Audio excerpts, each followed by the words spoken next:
Sahabat, pernahkah Anda merasa lelah, marah, kecewa menghadapi sikap seseorang yang menyebalkan? Atau mungkin saat ini Anda sedang mengalaminya?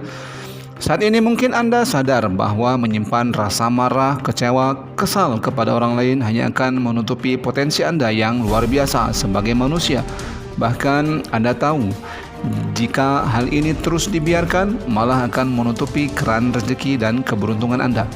Atas dasar itulah, mungkin saat ini Anda sedang mencari cara bagaimana menghadapi orang yang selalu membuat hati Anda merasa lelah, sehingga Anda bisa tetap tenang, rileks, dan santai meskipun Anda selalu berinteraksi dengannya. Bagaimana caranya? Bagaimana cara kita menghadapi orang yang selalu membuat hati kita lelah? Allah Subhanahu wa Ta'ala berfirman di dalam Al-Quran, surat Ali Imran ayat 159. A'udzubillahi minasyaitonirrajim.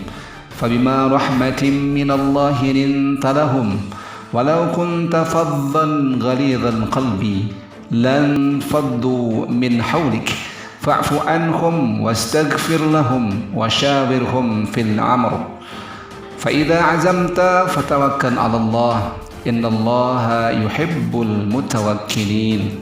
Shadaqallahul azim. Maka berkat rahmat Allah engkau berlaku lemah lembut kepada mereka. Sekiranya engkau bersikap keras dan berhati kasar, tentulah mereka menjauhkan diri dari sekitarmu. Karena itu maafkanlah mereka dan mohonkanlah ampunan untuk mereka, dan bermusyawarahlah dengan mereka dalam urusan itu. Kemudian apabila engkau telah membulatkan tekad, maka bertawakallah kepada Allah. Sungguh Allah mencintai orang yang bertawakal. Sahabat, ayat ini memberi kita kunci jawaban bahwa ada 3 cara bagaimana menghadapi orang yang selalu membuat hati kita merasa lelah, marah, kesal, dan kecewa. Yang pertama adalah dengan memaafkan. Sadari bahwa memaafkan bukan berarti setuju dengan kesalahan orang lain. Memaafkan bukan berarti membolehkan orang lain seenak hati berbuat zalim kepada diri kita. Akan tetapi, memaafkan adalah memilih untuk tidak membenci orang lain dengan segala kesalahannya, melainkan lebih memilih untuk memberinya rasa kasihan, karena setiap orang tidak akan luput dari kesalahan. Ada yang melakukan kesalahan karena tidak tahu, tidak sengaja, atau tidak berdaya.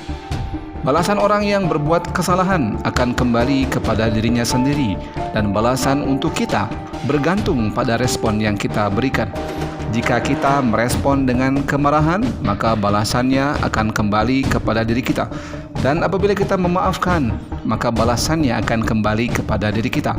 Sekarang, mari kita memaafkan orang yang selalu membuat hati kita merasa lelah.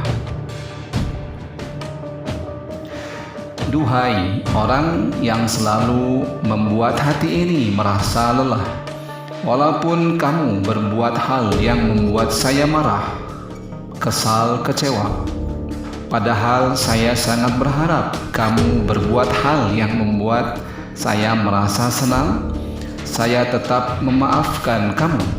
Saya tahu kamu sama seperti saya yang bisa berada dalam kondisi tidak bahagia dan mudah berbuat kesalahan, mungkin karena tidak tahu, tidak sengaja, atau tidak berdaya.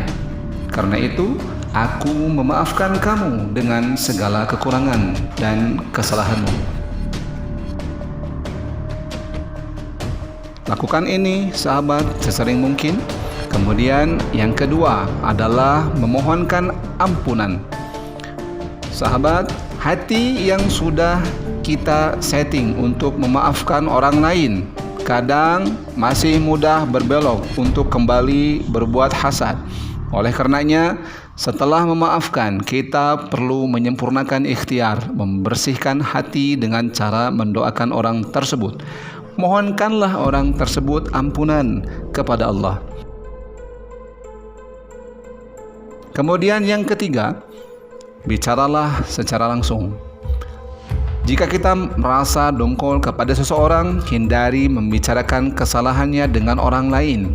Jika ingin membicarakannya, bicarakanlah langsung dengan orang tersebut.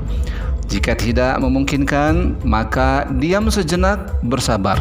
Hindari membicarakan kesalahannya kepada orang lain, kecuali untuk tujuan mediasi. Maka kita tentu perlu menyampaikan inti persoalannya kepada mediator tersebut. Namun jika memungkinkan, utarakanlah secara langsung, karena setelah hati memaafkan dan mendoakan memohon ampunan kepada Allah untuk orang tersebut, hati akan lebih tenang dan bersih dari hasad, sehingga ketika kita berbicara langsung kepada orang tersebut, kita bisa lebih menguasai diri, lebih tenang saat menyampaikan apa yang sebaiknya dilakukan dan apa yang sebaiknya tidak dilakukan.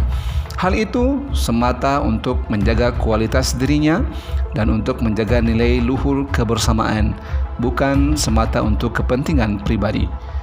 Baik sahabat, itulah 3 cara bagaimana menghadapi orang yang sering membuat hati kita merasa lelah.